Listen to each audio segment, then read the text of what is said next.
So first thing we need to talk about is Lewis diagram. And the VS, different types of bonding. So that's metallic, covalent, and ionic. I think we need to talk about polarity also, and the spectrum of non-polar covalent bond, and then the polar covalent bond and ionic bonding. So this spectrum here, and how that leads to polarity of molecules. And then, so maybe that one first, and then we need to talk about Lewis diagram. So this is a really nice way of drawing electron configuration within molecules.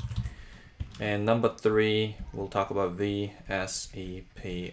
So let me just find out if we need to talk about anything else. So first thing is about polarity, bonding, metal, non-metal. Okay, calculating valency, allotropes, solubility, crystal lattice. So there are a lot of things there, but we don't have much time, so we're just going to talk about the most important stuff. Okay. So first of all, I think that'll do until 8:30. So let's talk about what's called electronegativity. Okay. So electronegativity or is very similar concept to electron affinity. So let me just do some searching over here and type what's known as electronegativity.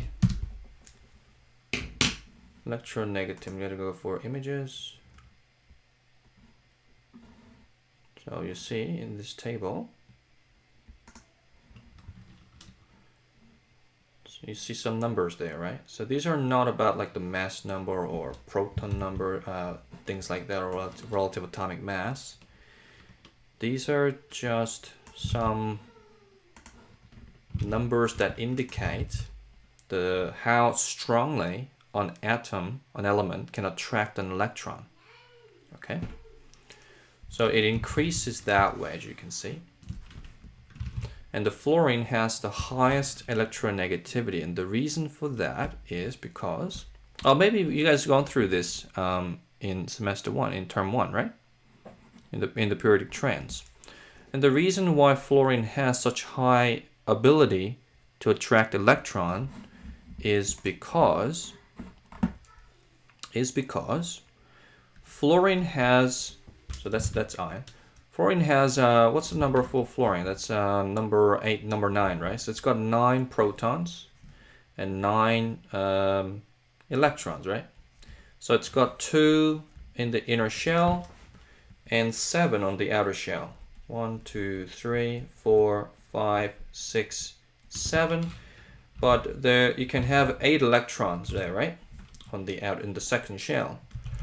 So it really likes to fill that up with some electron. And besides that, the nucleus is really close to that shell, right? So the ability for electrons, so for chlorine, it's got another layer. So it's got like this, and then the outer shell, and that's too far away from the protons there. So even though it also has a pretty good ability to attract electron to its outermost shell, it's not as strong as fluorine. So chlorine is 3.16, oxygen is 3.44. Now, I need to give you another very important diagram, and that is if we type electronegativity and the polarity, that image there. My AirPods keep beeping. Can you guys still hear me? Yeah, I think the left one is a bit problem. Right one is working. Okay, so let's have a look at this diagram. So what this diagram shows us is, if the electronegativity difference is between 0 and 0.4, the bond is classified as non-polar. And the negativity difference is between 0.4 and 2, then it'll be polar like that. What that means is that one atom will pull electron to itself more than the other. And if it's between 2 and 4, then the electron is completely transferred from one atom to another, and that's classified as ionic bonding. So a lot of people think that the covalent bond and ionic bond, these are like completely separate thing. But as you can see, it's a gradual transition from covalent bond. Covalent bond is where electrons are shared. And ionic bond is when one electron is completely transferred to another atom. As you can see, it's a gradual transition. So let's have a look at an example. If you bond, let's say carbon and hydrogen. So an example for that is carbon and hydrogen bonded together like that. Do you guys know the name for this compound? It's known as methane. And this bond here, so carbon has, let me just introduce a little bit to the Lewis diagram, probably you've seen this before. Carbon has 4 electrons around it, and hydrogen has 1 electron. So this hydrogen comes around, and 2 electrons form a single bond. So that's why you get that, okay? And you can see that carbon is happy because it's got 8 electrons around it. Hydrogen just needs to fill up its first valence, which is just which you can do with just 2 electrons. 2 there, so you get C and then bond there like that, okay? Now we can ask this question: is this bond? What sort of bond is that? You can see that it's definitely sharing, right? So it's classified as covalent bond. But is it going to be non-polar covalent bond or polar covalent bond? Let's have a look. So hydrogen is 2.2, carbon is a 2.5, so difference is only a 0.35, right? So that's classified as non-polar because it's under 0.4. See that? Yeah. And what about water? So this whole molecule, so the bonds, we say that the bonds are non-polar covalent bonds. Okay, so therefore methane is a non-polar molecule. Got that? Now next example is we're going to talk about let me just get rid of this whole diagram. It's unnecessary. Okay, so that's gone. Okay, so let's now talk about water.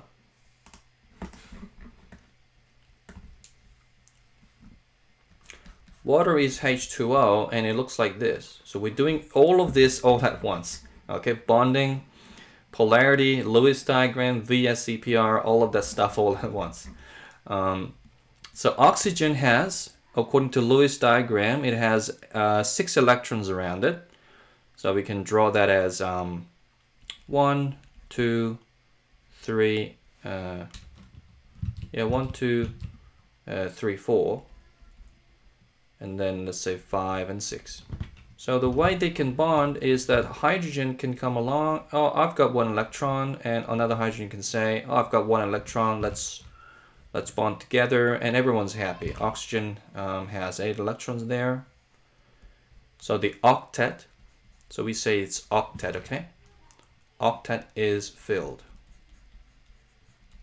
So octet refers to I think the second, the valence shell, which is filled or complete with 8 electrons. Okay. So have we done SPDF? So S shell is fine with this is called duet. So the first shell, n equals to 1, is made up of S shell, right? So that's just filled with 2 electrons. The second shell is made up of S and P, so that's 2 electrons and 6 electrons, right? So it's total 8 electrons. So that forms that's got an octet. N equals to 3 is made up of S, P, and D. So S is 2 and P is 6 and D can take 10. So it's total 18, but that's still considered as an octet, right? So yeah, so if you move on to the third shell, when you fill up S and P, of course the third shell is not finished because you still need to fill that up. But then once you fill that up, you don't move on to that. You don't move on to that straight away. You actually move on to fill up what?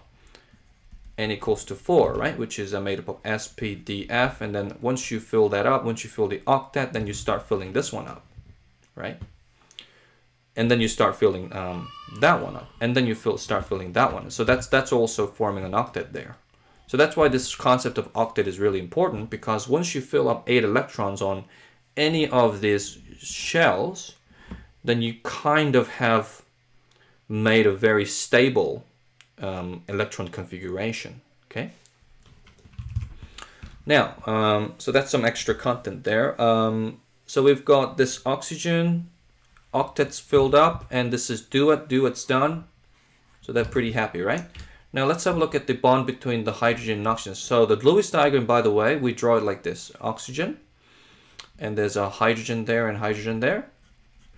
And you see these are called lone pairs. So that's a lone pair there, and there's a lone pair there. And what they do is, because these are electrons, they repel each other and they cause this bond to bend. And this is about 105 degrees. Okay, we'll find out. I'm not really sure if that number is correct, but we'll figure it out later. So if there are some lone pairs, then they push each other, and it causes these bonds to bend like that. Okay, does it all make sense? Okay. Moving on. So in this case, however, there were no lone pairs. So lone pairs, by the definition, is on pairs of electrons that are not participating in bonding in any of the bonds.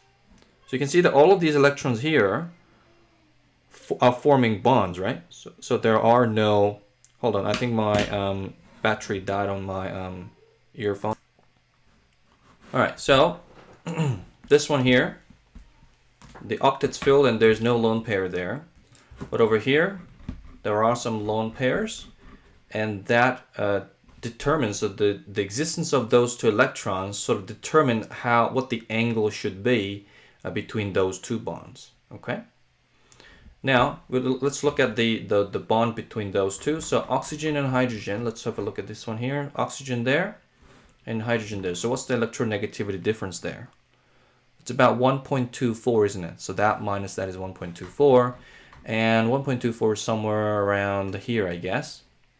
And that's classified as polar covalent bond. What that means is that oxygen is a bit more electronegative, and there's a hydrogen there. So although they are technically sharing, they're in this agreement to share the electron, right?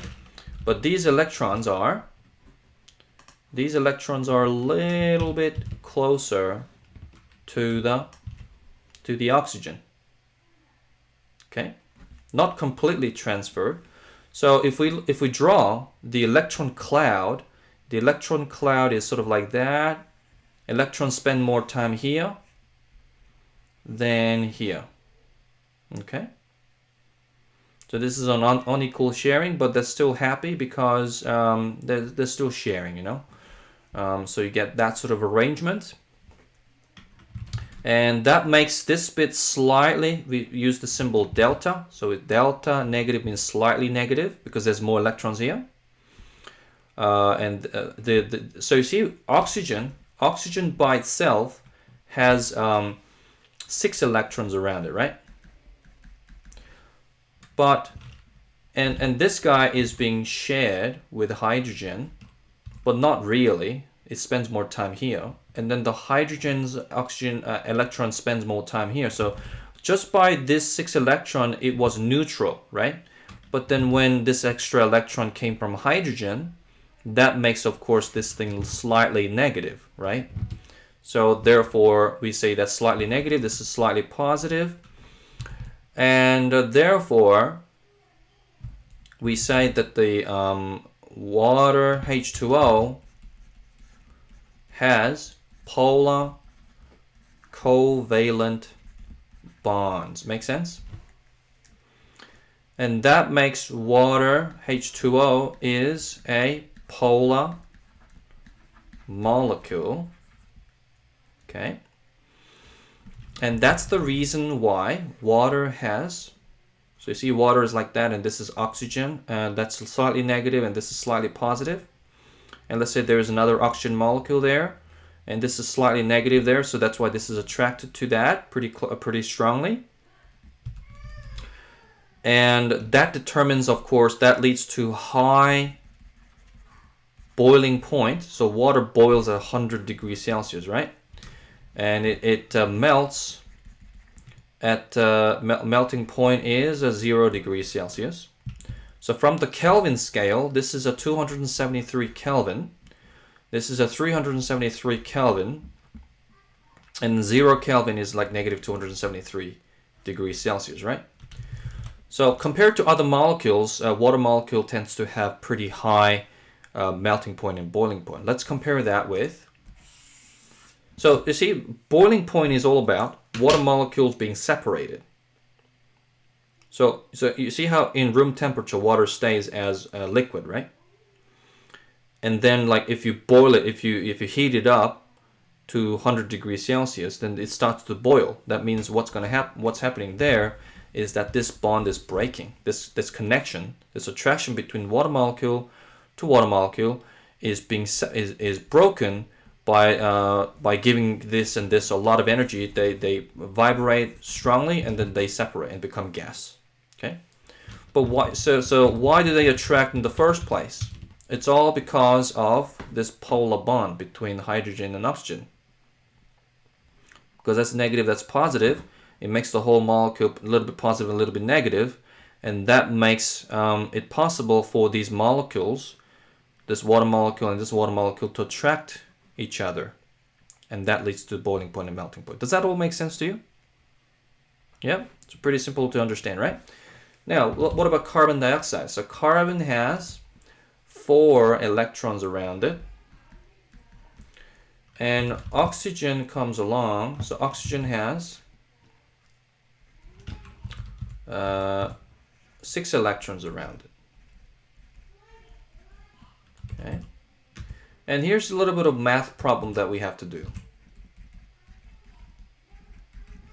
Carbon dioxide is CO2, right? So in which way should they bond in order for this to have an octet, in order for that to have an octet, in order for that to have an octet? So this is what the math that we do, okay? So in order for, how many electrons are there? Total number of electrons is 6 plus 6 plus 4, isn't it? So that's equal to 16. The octet is 888. So it looks like we need 24, right? Now, subtract those two. this from this, then you get 8, right? And divide that by 2, that means you get 4. And this is 4 bonds. There must be 4 bonds between those guys there. Okay? So you might not understand what's going on there, but if we apply that here also, all right, the number of electrons there is 6 plus 1 plus 1, right? So that's 8. The octet plus duet, that's 2, 2, 8, right? So 2 plus 2 plus 8, so that's equal to 12, right? And then the difference is 4, and then you divide that by 2, you get 2 bonds. That's why you get 2 bonds there, okay? So if you don't understand how that works, I'll explain later, okay, maybe in the next lesson. So most reasonable way to think about this is, all right, there's a double bond, there's gonna be a double bond there, and there, and then this oxygen comes along and say, I've got 2 electrons there, 2 electrons there. So oxygen has 6 electrons around it, so you can draw it like that. So all the electrons are drawn, right? So that's an octet there, that's an octet there, that's an octet there. So that makes it C, double bond O, with the remaining lone pairs there and there. Make sense? Now, would these octets, would these lone pairs cause this carbon dioxide to bend like this at all? Just like what happened in water.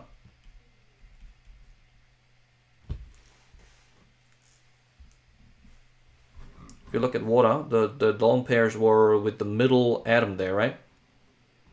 So that causes this thing to bend. It pushes these bonds away. But in this one, there is no lone pair on the middle piece, right? There's no lone pair, so there's nothing pushing these bonds away. The lone pairs are on the peripheral.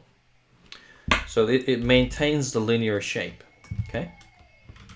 So this is wrong and this is right. Okay, now let's compare the let's see what happens with this. Let's check the polarity of this. So this is definitely covalent bond. It's sharing of the bonds. But if we look at carbon and oxygen, so this is that minus that, so that's a little bit less than 1, isn't it? A little bit less than 1, but that's still higher than 0.4, so it's somewhere around here. So that's the carbon with the oxygen. This was the oxygen with the hydrogen, right? So that means this one here is a polar bond, isn't it? C double bond O is a polar covalent bond, and that side is slightly negative and that side is slightly, oh, it's the other way around, I think. Oxygen is slightly negative, that's slightly positive, that's right. So this side is slightly negative, positive, okay? So the blob is sort of like that, okay? So that's a polar covalent bond. So is carbon dioxide, is that a polar molecule?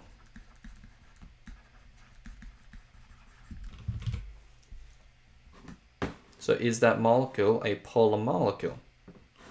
So see, the pattern is methane here, this one doesn't have any polar bonds. So the electronegativity difference between those two was somewhere around here. So it doesn't have polar bonds. So therefore the methane molecule is a non-polar molecule. Now water does have polar covalent bonds. And therefore it is a polar molecule, and that makes it negative, positive, so they attract, you know. So would you say that the carbon dioxide, because it has got polar covalent bond, it does contain that, right? So that's, you know, like this side is so if you look at carbon here, this side is slightly more negative. That's positive, and this side is slightly more negative and positive, okay? But the thing is, carbon dioxide is a non-polar molecule. So although it contains polar covalent bonds, the molecule itself is a non-polar molecule. And we can see that water molecule has boiling point of 100 degrees Celsius and melts at 0 degrees Celsius, right? But for carbon dioxide, it goes straight from gas to solid. This process is known as sublimation. Solid to gas means just evaporate, And I think negative 30 degree or something. That means the bond, even the bond between water molecule, that's the attraction between water molecules is so strong. That's why you need to boil it up to 100 degrees Celsius to make them, become gas. But for carbon dioxide, only, if you just reach negative 30 degrees Celsius, it'll just evaporate. And that means the strength between carbon dioxide and carbon dioxide is very, very weak. Does that make sense? And that's the proof that it's a non-polar molecule. There is no, there's no positive, negative, that sort of feature for carbon dioxide. And here's the reason why. So you guys might be asking this question, although why is it a non-polar molecule even though it contains a polar covalent bond? It's all about the geometry. You see how this is linear? And this one is bent? That makes the whole difference, You see how there was no lone pair there? That's why this is linear. So if you think about, let me just use a little bit of physics. If there is force going from there to there, so if there's a force pushing it that way, and there's a force pushing it that way, this will cancel out, right? This will be 0 newtons. Newtons is the force. And if there is a force going that way and force going that way, the net force is going down this way. So that's why for the bent shape, the polarity doesn't cancel out, so it has polar covalent bonds, and the polarity, the geometry, geometry is such that the polarity doesn't cancel out, so there is a net polarity going on there. That's why the molecule itself is a polar molecule, but here it's all canceled out. Okay. Now this leads to then the Vsepr. So we talked about Lewis diagram a little bit.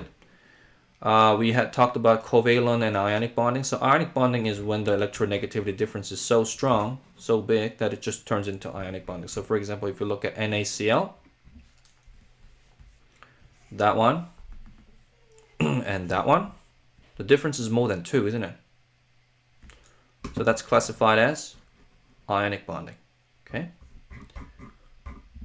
And so we didn't do much in detail, but that's sort of covered, that's covered, okay, and that's covered, okay, and that's, so in summary, let me just I need to get a new page. Oh, maybe down here. There's a bit of a space there.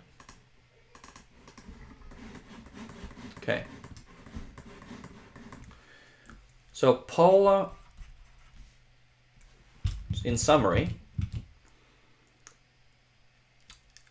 difference in electronegativity, so difference in electronegativity. So this delta symbol means just difference or change. That leads to, if that's big enough, that leads to polar bonds, right? If it's too big, then it's ionic. If it's too small, then it's non-polar. But if it's somewhere between 0.4 and 2, then you get polar bonds. And polar bonds does not necessarily guarantee polar molecule.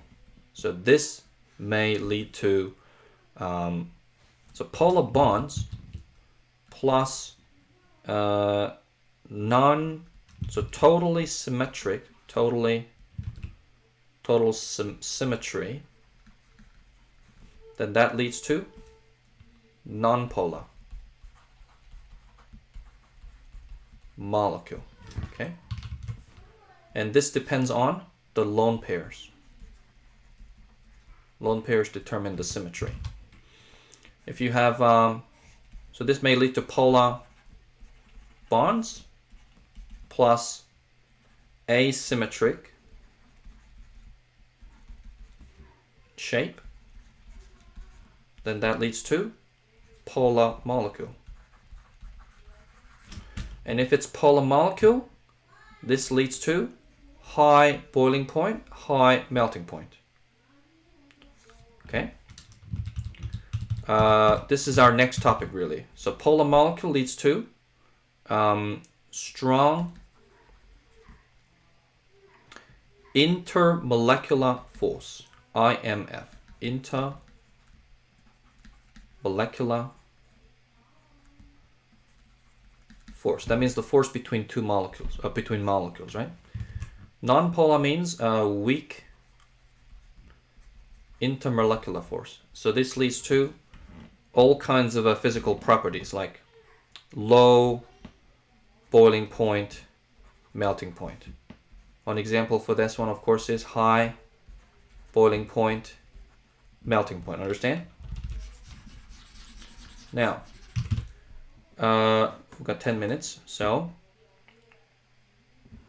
let's talk a little bit about Vsepr. Vsepr. So Vsepr, according to Wikipedia there, it's known as valence shell electron pair repulsion theory. So we've came across that term, right? Electron pair repulsion theory. Those three words, right? So that's known as Vsepr. So what it's saying is that if you have some lone pairs, they're going to push each other, they're going to repel, and that's going to cause the bonds to bend. That's it.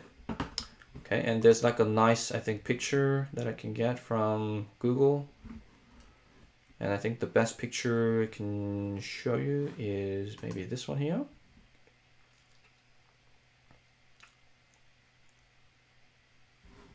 Okay, that looks pretty good.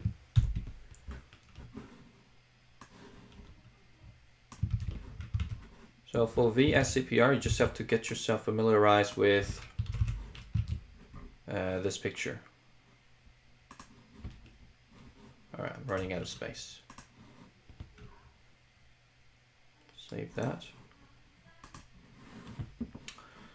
So if you have two atoms attached, so actually this is about 2 sites, 3 sites, 4 sites. So the sites include the lone pairs as well. Okay. So if you have carbon dioxide, that's 2 sites there. So that's why it's linear. Okay. For water molecule, you guys still there?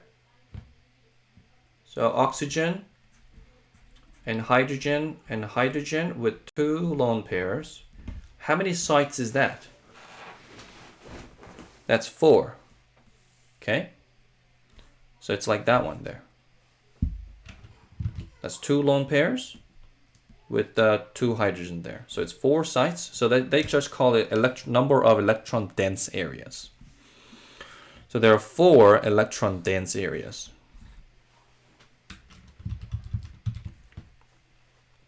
What's the shape of methane? Can you guys figure it out?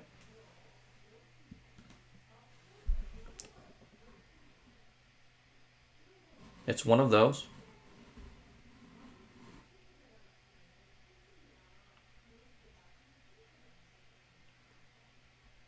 It will be tetrahedral. There are 4 sites, right? 4 sites with no lone pair. So it's tetrahedral. And so it's a bit like, I'll show you what tetrahedral is. Tetrahedral 3D.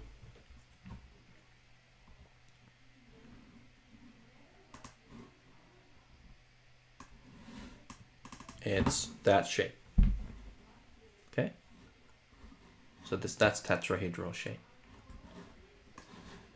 And yeah, so you have all these shapes. If you have BH3, for example, BH3, I think that one, boron, what's the number for boron? Boron is number 5. So it's got 3 electrons around it. And hydrogen comes along. I've got one, I've got one, I've got one. So this doesn't finish the octet for boron because boron only has 3 electrons around it, okay? But it doesn't, so it's 3s and just hydrogen. So so boron is just trying to make hydrogen happy, okay? Doesn't care about its own octet. So it just creates this and this and this. And that's trigonal planar. So we've seen example of linear. We've seen example of this bent. We haven't seen example of that bent, but you guys understand what that's gonna be, right? Just one lone pair with 2 atoms attached to it. Tetrahedral, we've seen an example of that. I'll show you an example of trigonal pyramidal. So nitrogen has 5 electrons around it. And hydrogen comes along, I've got one, I've got one, I've got one, so that creates. So that finishes the octet for nitrogen there. 8 there. And do it, that's all fine. So that's an example of trigonal pyramidal. So if you think about a shape of a pyramid with that sort of shape with the center piece there. So this is tetrahedral. That one there, that one there, that one there, with that one there. That's tetrahedral, which is the same shape as this one here. With maybe another picture I can give you is, yeah, that one there, as you can see.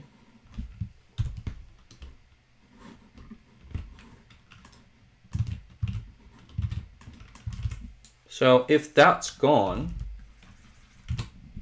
then it just makes it like this, right? Yeah, just makes that shape.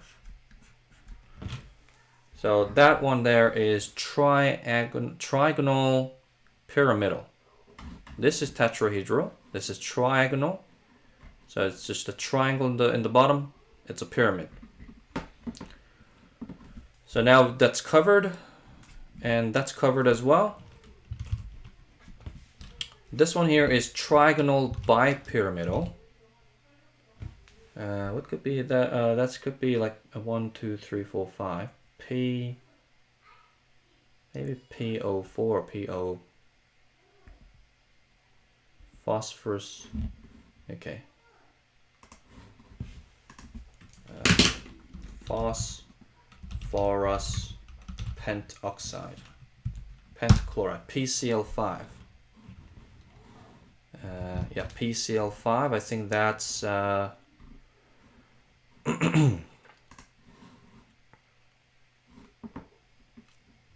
yeah, that's in the shape of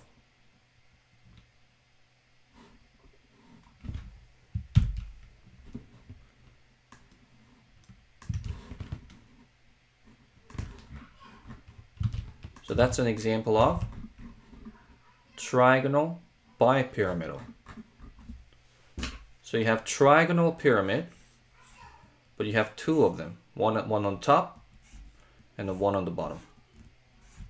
Okay, so that's what you get. But you might be curious, how does phosphorus have 10 electrons around it? See? So phosphorus, let's look at the electron configuration for this guy. So it's a bit of a revision of what we did last term. So phosphorus is number 15, isn't it? So this is completed at 2. So 1s2, 2s2, 2p6. So up to there is 2p6. And then it's 3s2, 3s2, and 3p3.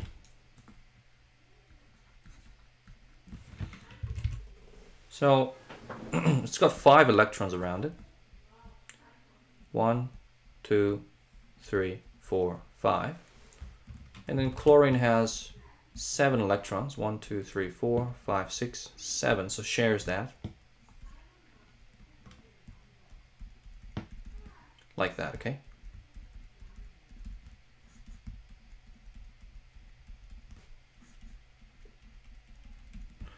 So that's why you get P, Cl, Cl, Cl, Cl, Cl. Okay? So it's gone over the octet, but that's still possible. Which is weird, right?